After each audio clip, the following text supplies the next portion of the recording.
I guess I'll do a little intro since I don't usually do it this way. Yes. But this is Dwight, and we're doing this session a little bit differently today because we have a bit of a collaborative relationship over the years, and yeah, I wanted to be a little bit more involved in this session. So, Dwight, why don't you introduce yourself? What's up? So my name is Dwight Jr. I am from Charleston, West Virginia, now Charleston, South Carolina. I am an artist. I started rapping in high school in the hallway. So I had like the little backpacker vibe and started making beats on cracked software, and then kind of journeyed into like songwriting and started trying to sing and harmonize a little bit, but then went off to audio engineering school, and obviously like it was a history, there. So yeah, that's like a short intro, but yeah, kind of what I do. Okay, thank you. So you had a little bit of an interesting morning. Do you want to tell me about that a little bit? Yeah, so I got a email this morning about jumping into a meeting right before this interview, and basically lost my job due to all of the cuts going on right now. So it was an interesting morning. I kind of am like, all right, now I definitely have to pivot and get into a creative vein, and that's kind of how I feel. I mean, no feelings, but they're raw feelings, I guess you would say. So, yeah. But it seems like you have a good outlook on it all, and you're ready. Yes. For that change in direction. Yes, for sure, for sure. I definitely am. I'm like thankful for my time in my role. It was not a strenuous role. I think that's why it stinks to lose something like that, but it's money, it's jobs.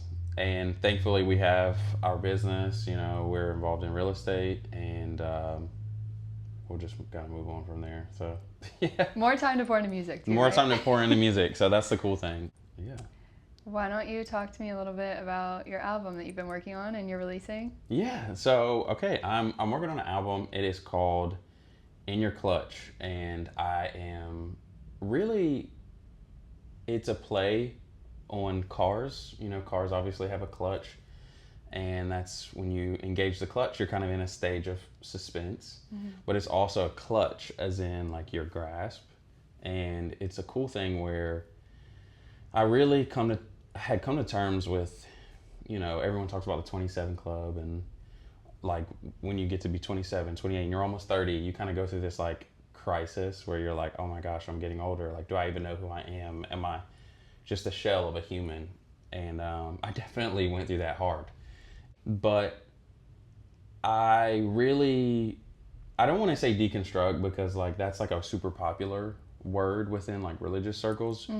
But I fell apart. Like I don't think I deconstructed. I think I completely like fell apart at like my foundation, and just like, what do I believe, and how much of what I believe is something that was handed down to me, and how many boundaries have I put on my mind. And in reality, I discovered 3 different books, and it was The Mountain Is You.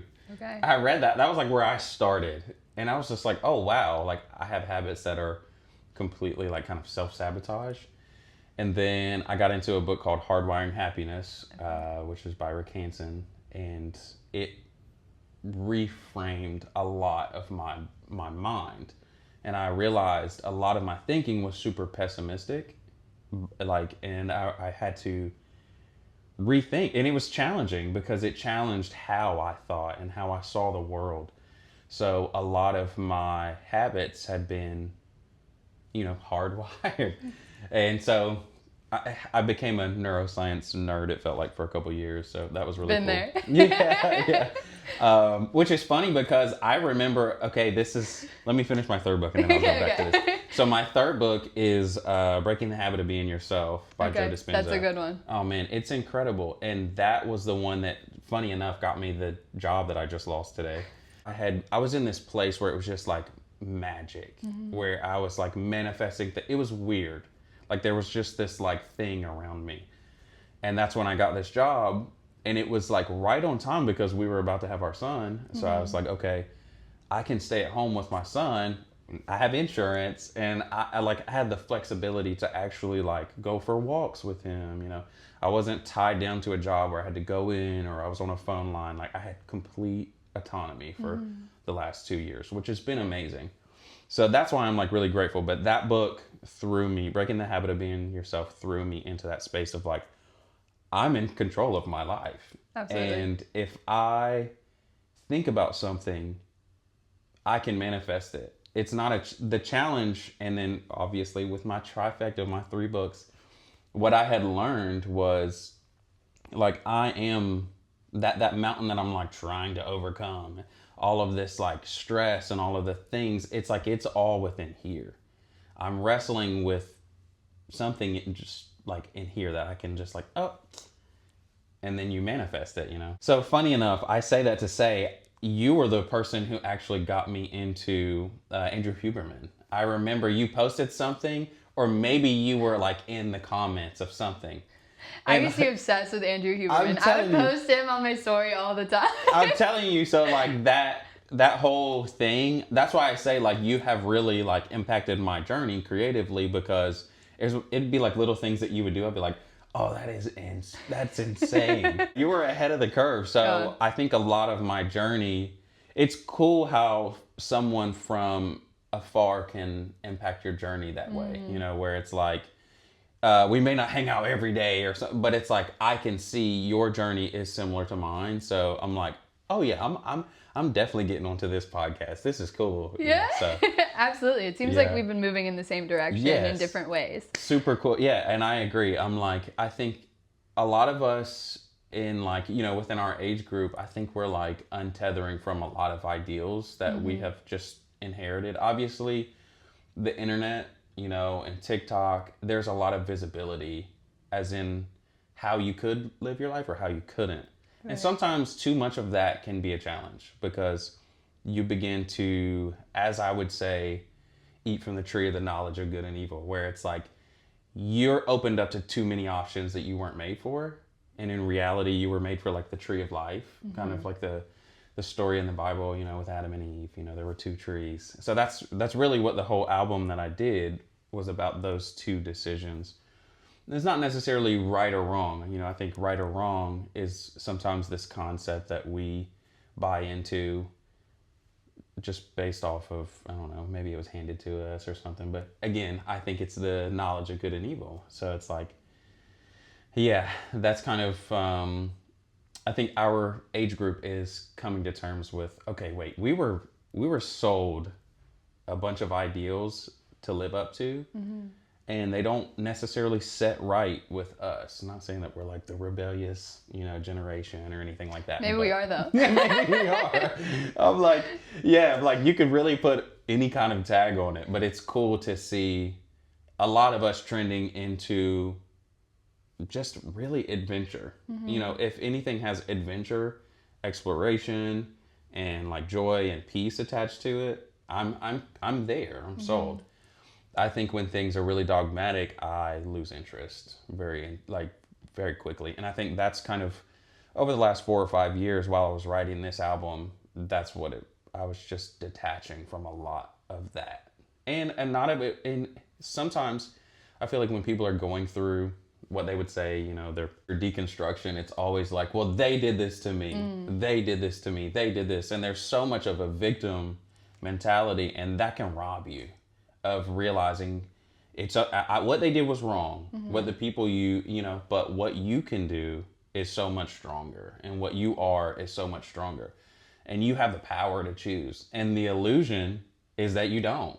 And that's where I get into this story with the 2 trees. You have the tree of life and the tree of knowledge and good and evil. It's like when you bite this tree of knowledge and good and evil, you buy into the illusion that you don't have control over your life. It's like the serpent. It was like, you'll be like God. You already are like God. Right. God is within all of us, right? Exactly. It's like you're buying the lie that you're not like God. So then it's like you go down this rabbit trail of constantly living in lack, I guess you would say. So I think for me, while I was going through this falling apart, or, some people would say deconstruction, but again, Try not to be like trendy with the words. I Right. want to like be intentional about, my words. But like, yeah, while I was going through that, like falling apart, I was very like mindful of that. So yeah, I was like, I don't want to have the victim mentality and be like, these people did this. I want to be like, okay, look, this is the path that I have chosen,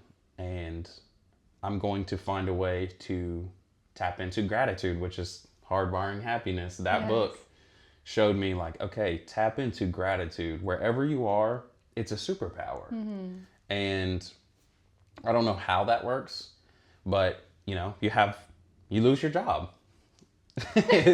You find a way to be grateful for the things that you do have, and it's gradual. I think sometimes with self growth or self exploration, people expect it to be overnight because of our generation. Everything is like at our fingertips.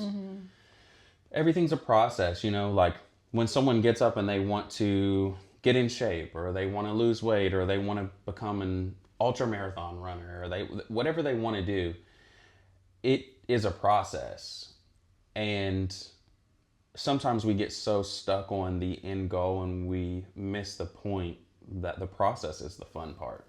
Exactly. If you have gratitude, now if you go through the process and you don't have gratitude, yeah, of course, you're just focused on arriving. And I had this thought the other day, I'm like, people are so focused on survival that they are forgetting to live. Right. And the whole point is whatever you do, just go through with gratitude. And if, for people who read the Bible, it is like everything you do unto the Lord. And I just hear that as do it with a grateful heart and do it with Him in mind, and know like I'm empowered to do whatever He placed on my heart. And I think that is kind of a lost cause, in today's society. But it's hard to be grateful when you're looking at 10,000 other people who are posting a highlight that looks better than yours. You don't know the full story. Yeah, though. you don't know the full story. And it's like, it's one of those things where everyone has highs and lows. That's a part of the human experience. And I think eventually, with the movement that we're seeing in like Hollywood, where people are like kind of getting sick of stars and like celebrities, I think people are going to gravitate back to like candid, real life living. Absolutely. And I'm sure that's going to come with its own set of challenges, but people are so afraid to be seen. It's like they don't see me. I think that has been that's with this album, that has been what I've been exploring, is vulnerability again. I think sometimes with vulnerability, you think that because you're being brash or you're being real, that you're being vulnerable, when it's like, no, you're just a really good actor. You're Tom Cruising us. You know what I mean? Like, you're acting real right now. You're like a real actor right now. It's like, but that's not vulnerability. Like I think vulnerability is, this is where I am, and it's like you come as you are. It's almost like being seen in your process, right? And I think like that's kind of part of this project. It's like I want people to be seen in their process and not just the afterthought or your destination. Right. And like you're saying, you have to enjoy the journey of it. And I feel like your life is a journey, right? You never really get to the destination. Yes, that's so true. And you'll stress yourself out. Right. And it's funny because I feel like my wife and I, like what we'll do when we travel, her family's from Ohio. When we go to, like on our trips from South Carolina to Ohio, she's like, I gotta get there. I'm like, ooh, an overlook. You know what I mean? Pull over. Yeah, a sightseeing. And she's like, bro, like, let's get there. And it's so funny. We're so like opposite in those, but like we help each other in those spaces where it's like, okay, I'm a lollygagger, but it's funny because I just love exploring and taking my time. I felt like over the last 4 years, what I have built is a better relationship with time. A lot of what inspired this album was my terrible relationship with time. When I started writing this, I was 26, 27-ish. And I was like, I'm not 30 yet. I haven't done any, you know what I mean? I haven't, and it's funny, I'll say that. Like, I'll say I haven't done A, B, and C, when in reality, at the time, I had 3 different houses, a successful business, like, you know, houses within real estate that we did Airbnb, and had this successful business, a great job, amazing family and friends. Like, I have everything that you could ask for, but it's still not enough. I think that was what initiated me to slow down and be like, okay, wait a second. Number one, I'm on my own timetable. And number two, I have to reevaluate where I'm placing value. And I think value is a really big thing specifically with like my friends, and I have this conversation all the time. Like, value is really big for us. I've picked apart what I value and where I'm spending my time and energy over the last couple years. And also having a son, like, it has changed immensely. I mean, that is what snapped me into being like, whoa, I'm giving so much time and energy to this, and I really don't care about it. Because it's like a measure of, it's just this like kind of bomb that's like dropped on you where you're like, whoa, I'm not about to sit and like fool with this when I've got this over here. Right. And it kind of like, it makes you reassess like what you value and what you thought you valued. A funny thing that I was thinking about with losing this job, I was like, it's funny, sometimes we'll lose something that we value just to realize we don't value it. And, you know, I have the call this morning where I like officially lost my role at this company that I've loved. It's a worldwide company, blah, blah, blah. I've done great work there. All I could think about is, yeah, but the music. You know what I mean? It's like, yeah, but that's what's creativity. important to you, right? Yeah, exactly. Like, yeah, but I've still got music. I still have creativity. And that's just like things personally. Obviously, like, I have my family and my friends and all. You realize like, okay, I didn't really value that. I value those dollars that were coming in, which is cool. Nothing wrong with valuing dollars, because you need them. You need them, and sometimes I like to go to Jamaica. Like, you know, like, it's so crazy. Like, sometimes I like to do something cool. I like to have a new pair of running shoes, you know? But it's, yeah, so that's, the journey of this album has been really cool because I have changed personalities. And that's why it's dangerous to get hinged on, this is my personality, this is who I am, and this whole album is like a giant kind of like F-bomb to that. Okay. You know, to like, this is who I am, because it'll change. Who I was screaming who I was at 25 is not who I am at 31. Both were right. And I still love and cherish that 25-year-old Dwight. I still love and cherish 18-year-old Dwight, you know, who completely thought he had the world figured out, but had no idea. And it's cool because I love these older versions of myself the same way that I would now. And I think it's just having a good relationship with the journey. I did it in the moment.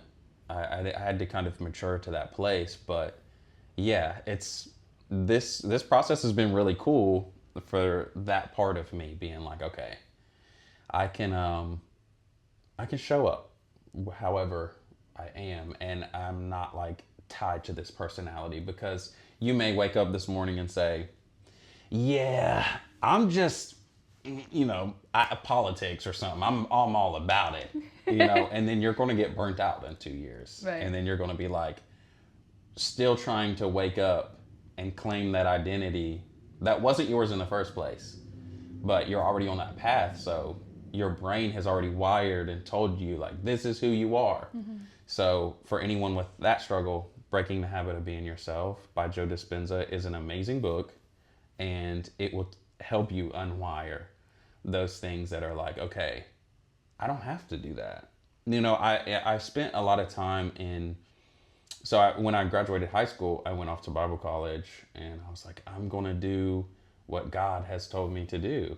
I wasn't necessarily like raised in church. My dad would take me to church, and my granny went to church, and you know, so my whole family is like spiritual. Obviously, I think anyone who grew up with an African American family, like, your granny was going to church, you know? So I think I had that influence. So I wasn't super religious, I guess you would say, up until this point. So I went to Bible college, and you have so many people who are really like dogmatic about like, this is the path, this is what we're supposed to be doing. And then it's, at the end of the day, it's a lot of people's ideals, and that's okay. You know, that's where people are. I had a beautiful time. Again, the beauty of staying neutral in spaces like that will allow you to just enjoy it with gratitude and then move on.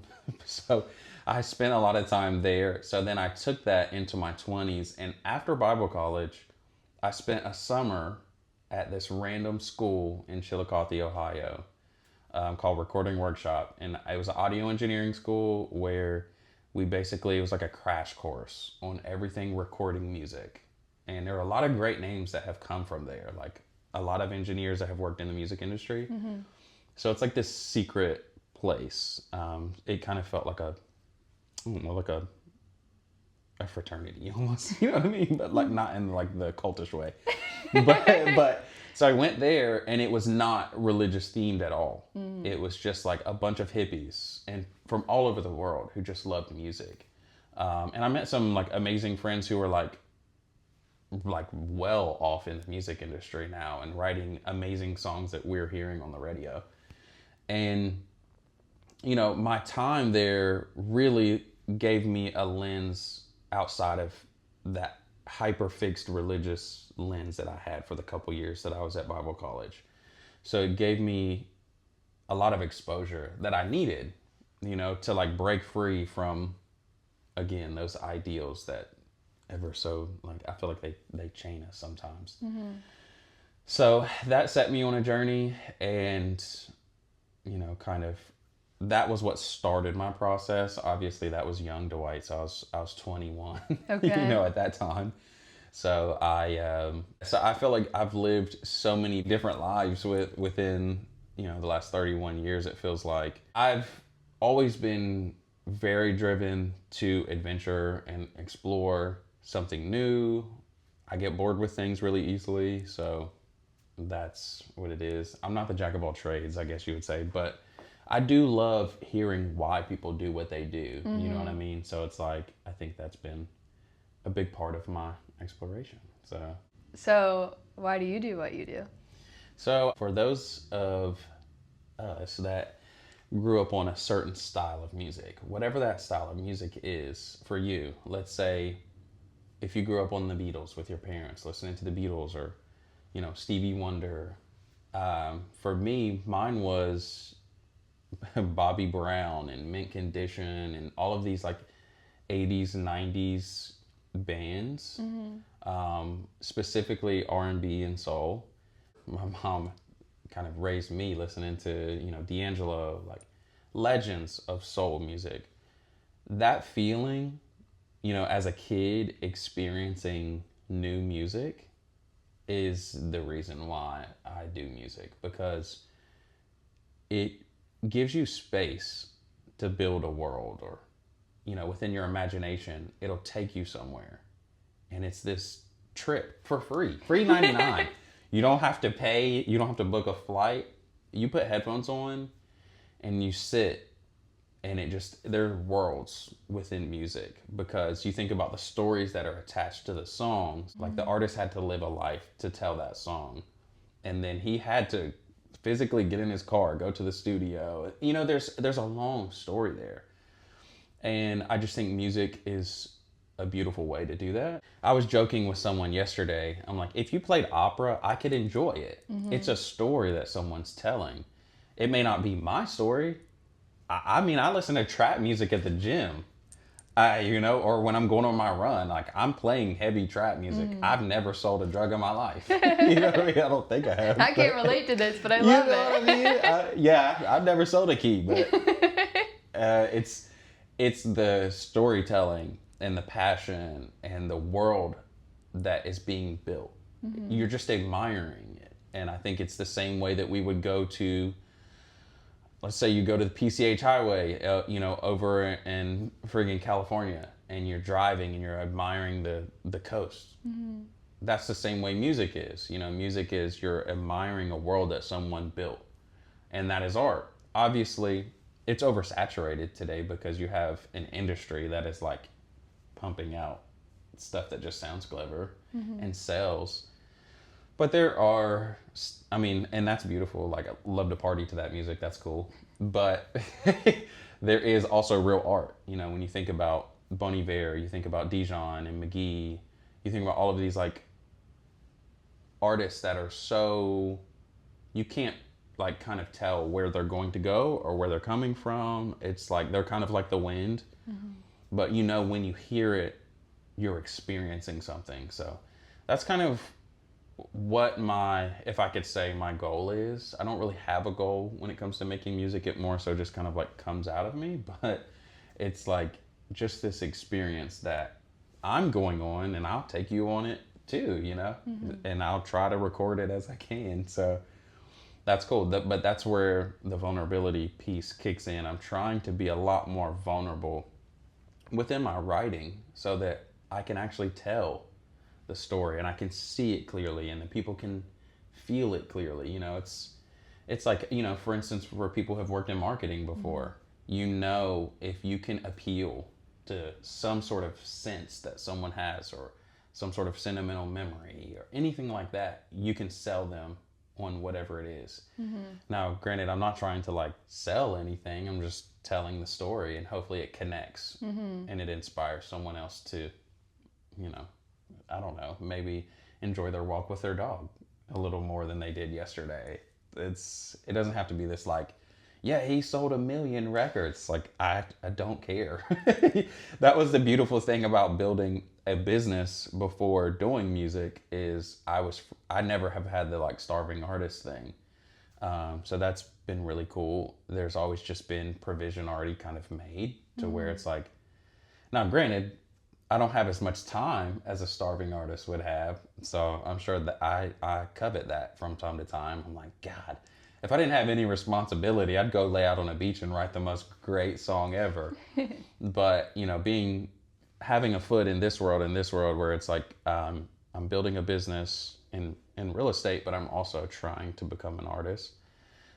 It definitely has me on a different timetable where it may take a little bit longer, but I'm like, it's solid, it's consistent, and it's also something that I can hand down.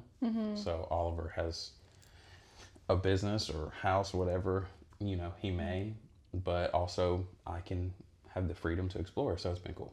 So what's stopping you from being vulnerable with your music? Like, what's that block for you? Yeah, I would say, I think it's the ideals. I think it's the concept of like, I wake up and this is who I am, and you're afraid to rock the boat. That is a theme for me, where it's like, that's the caveat to having built something in your life. You know, building a business where it's like, okay, this is successful, this is working. But do I rock the boat by doing this? Like, you always think about the outcome. Like, what if for instance, it's like what if I get into a space and I write this song that's like earth changing, but it's kind of embarrassing.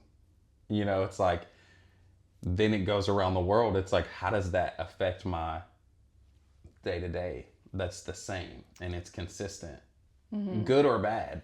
Right. You know, obviously with the internet thing, I was watching an artist the other day who had did something, and they were like roasting him, and I'm like, he was pouring his soul out in this song. And now they're making fun of him. And now they're making fun of him, and I'm like, you know, I'm sure that will eventually be a positive for him because it was the attention. But right now, I'm like, that probably sucks, you know, for sure. I feel bad for my guy, but that's what's connecting people, right? That Yes. real emotion when you put that thing out there that might be embarrassing. Yes. People can probably relate to that. It's so true.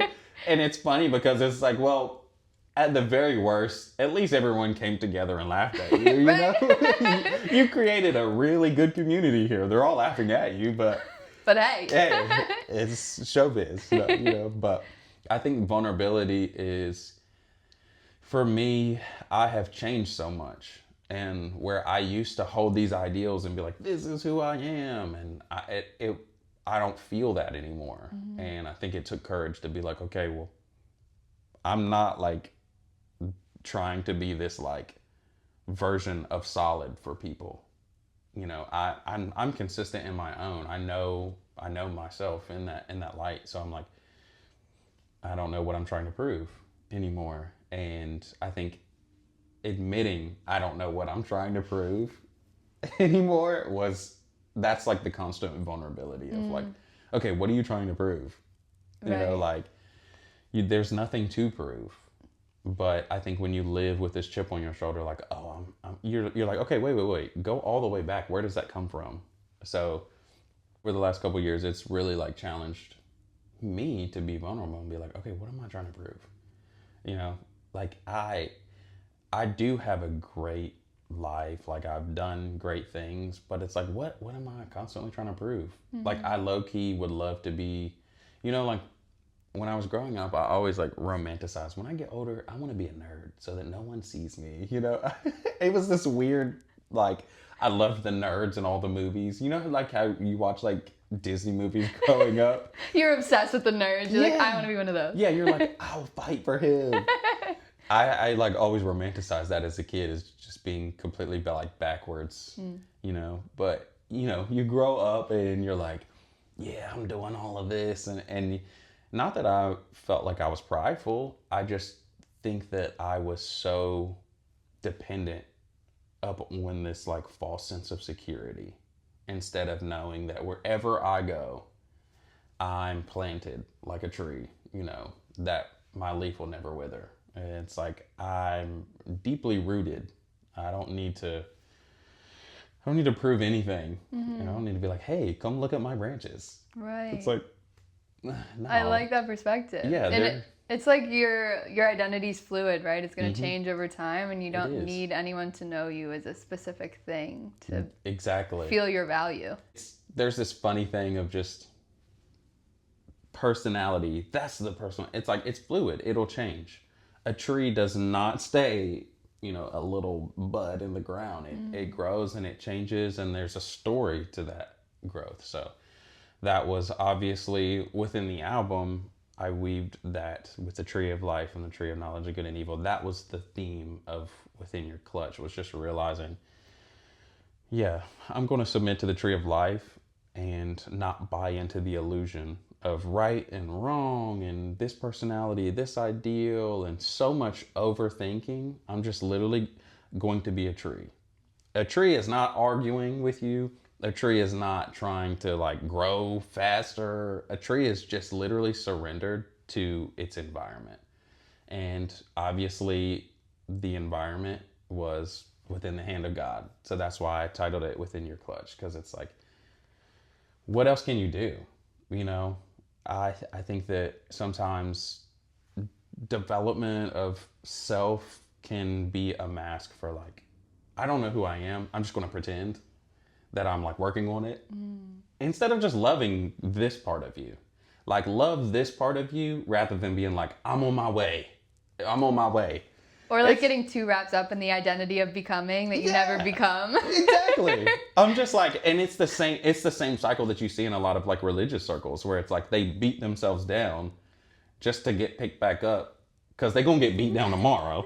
Right. And it's this weird cycle of like the devil versus God. I'm like, bro, the devil don't have any power over you. You're the one that's giving him the power. So when you say the devil's beating me down, what you're really saying is, yeah, I'm rebellious, so I'm going to let him come in and wreck my life. It's like, bro, you are in control. The illusion is like this whole lack of belief that you have. I definitely feel like we can make a personality out of, you know, developing our personality. And it's like, bro, just love the fact that you put on blue shoes and love the fact that you wear cargo pants and let that just be an amazing feature to you, whatever, but you're amazing regardless. If you change your shoes tomorrow and say you hate blue shoes and then you move to green shoes, you're still just as wonderful as you were. So I think that it sometimes is a cop-out because we don't want to love ourselves So we say, okay, I'm on my way. And I'm like, no, you gotta love yourself here. Like, I'm not a great artist, songwriter. I'm not a great singer for sure, but I love to hear my voice on songs. Like when I mix it a little bit, put a little bit of tune on it. I love the songs that I write. And sometimes there are songs that, I write songs and I give them to people because I love being a songwriter. More than just being an artist, I really like writing songs for other people. But there are some songs that I love and I hear my voice and I'm like, that's so me that I'm not giving that to anyone else. And that's kind of what my albums end up being. It's like, they're the songs that I'm not giving this to anyone. And I could give this to someone great. Like, I have certain connections where I could be like, I could hand them over to people in the industry, but I'm just like, nah, this one's me. And I've sat on these songs for, 4 years.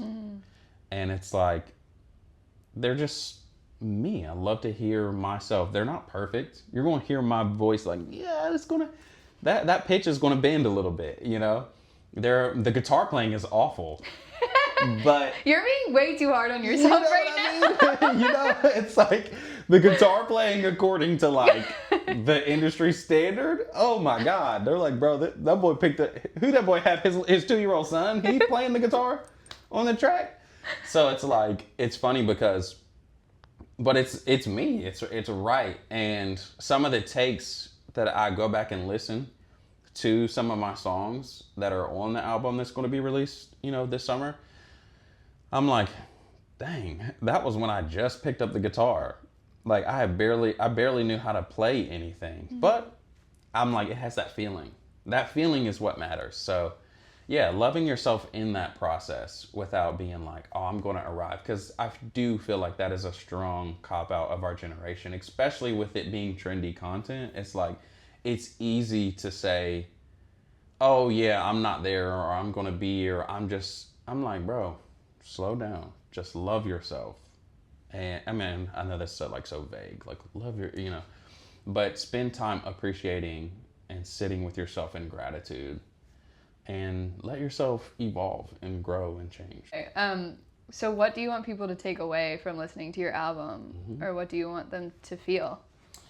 I would say I want people to feel the courage to appreciate themselves. I know that's like really vague, but it doesn't always have to be, like I said, I'm going to be, point A to point B. I'm growing, I'm changing.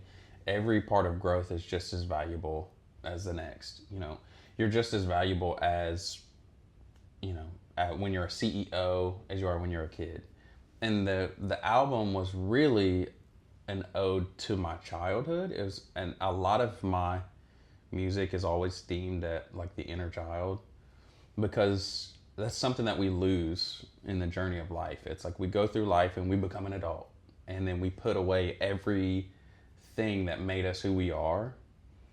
My mentor, he always has said there's a difference between childish and childlike.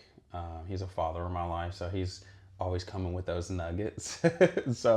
And he says there's a difference between childish and childlike. And I think there's certain things that we do that are really childish. And then there are certain things that are childlike. And that childlike nature is who we really are. Before we're taught, this is all you need to be, and this is what you need to be, and you need to do this way, and you need to be tough because you're a man, or you need to be, I don't know, this because you're a woman, and there's so many things that people are always going to put onto you, and it may not be what you want to be, and that's okay. But if it resonates with you, just follow that. Follow your gut, because your gut is like your inner child. It's always going to be there with you. Just listen to it. There are a lot of things that I could do in music. I could make connections and work over here and work over here, but I'm like, it just doesn't feel right with my gut, and I want to follow my gut to always be in the most authentic posture that I can be, because that's what's going to trumpet my authenticity and my sound, or, whatever that may be. But I want people to feel the courage to go back to parts of their childhood that they maybe lost there are certain things that when I was writing this, memories came up that I had forgotten. And I'm like, that was a beautiful moment. I'm going to sit in that moment. And that's where the song would come out. And it's like, I'm going back and kind of loving, 12-year-old Dwight who was told grow up because da da da. And it's just this cool picture of reclamation where it's like you go back to the moments where you felt most you and steward those in your daily life. That's all my music is. It's constantly going back to a moment where I felt most like myself, taking that, dwelling on it, and like basically string theory, like throwing it into my current life. Quantum physics, a little bit of that. But yeah, that's kind of, I want people to feel the courage to go back and go forward if you have to. I don't know, what it is, whatever that may be, but it's that's what I want people to feel with the album. I think that's a great message. Thanks. Yeah. Is there anything else that you want to say for the podcast? Yeah, I would just say to the artists out there, or to the carpenters out there, I think you're both creative. And if you're a plumber or electrician, whatever it is, find a way to do that unique to you. Let your light shine through that. I think sometimes we demean people because they have a certain profession or a certain personality trait, when in reality, light can shine through any of that. So I think that I want to inspire people to be authentic and to be themselves. Don't feel like you have to follow a formula or some template of someone else. Literally just respond to what lights you up inside. The rest, it can kind of lay by the wayside and come and go, because it will. So yeah, just be inspired, whatever you're doing. Like, I don't care. Find a way to just let the light shine through that. It is what it is. So yeah. Thank you, Dwight. Yeah, thank you. All Love right. that. That was cool.